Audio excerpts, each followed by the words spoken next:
ఈరోజు ప్రభుత్వం ఏర్పడినాక మొదటి బడ్జెట్ సమావేశాలు జరిగినాయి.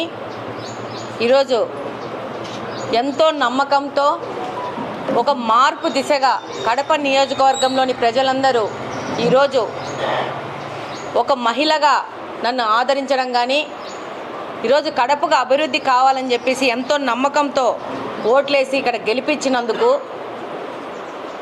వాళ్ళకందరికీ ధన్యవాదాలు తెలియజేసుకుంటూ వారు ఏ విధంగా కోరుకున్నారో ఆ విధంగానే పనిచేస్తున్నాము. అందులో భాగంగానే ఈరోజు కడపకు సంబంధించిన అనేక సమస్యలను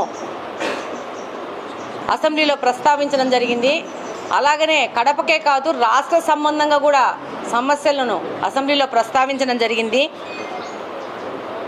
ఈరోజు ఎన్నికలకు ముందు చెప్పాను, ఎన్నికల తర్వాత చెప్తున్నాను. ఈరోజు ప్రతి ఒక్క సెషన్స్లోనూ నేను మాట్లాడుతున్నాను.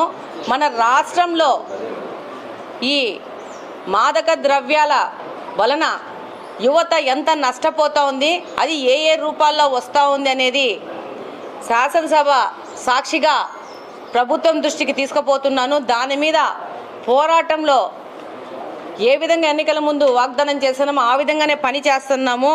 దీనిలో భాగంగా కలెక్టర్ గారిని కలవడం జరిగింది, లోకల్గా కడపలో ఎస్పీ గారిని కలవడం జరిగింది. ఆ రోజు మహిళలు వచ్చేసి ఈ యొక్క పెయిన్ కిల్లర్స్ వల్ల మా పిల్లోళ్ళు ఇబ్బంది పడుతున్నారు, వాళ్ళ వల్ల మా కుటుంబాలు అతలాకుతలం అవుతున్నాయి, మమ్మల్ని పిల్లోళ్ళు వచ్చేసి ఈ యొక్క డ్రగ్స్ యొక్క ప్రలోభం వల్ల వాళ్ళు ఇంట్లో పేరెంట్స్ని కొట్టడం కానీ దొంగతనాలు చేయడం కానీ క్రైమ్ చేయడం కానీ జరుగుతూ ఉంది అని చెప్తే దాన్ని ఎస్పీ గారి దృష్టికి తీసుకుపోయి కంప్లైంట్ ఇవ్వడం జరిగింది. ఇంకా యాక్షను పెద్ద ఎత్తున జరగాలనే ఉద్దేశంతో దీన్ని డీజీపీ గారి దృష్టికి కూడా తీసుకుపోవడం జరిగింది. అంతకుముందు నా ద్వారకా తిరుమలరావు గారి దృష్టికి తీసుకుపోవడం చెప్పి ఇప్పుడు కొత్త డీజీపీ గారి దృష్టికి తీసుకుపోవడం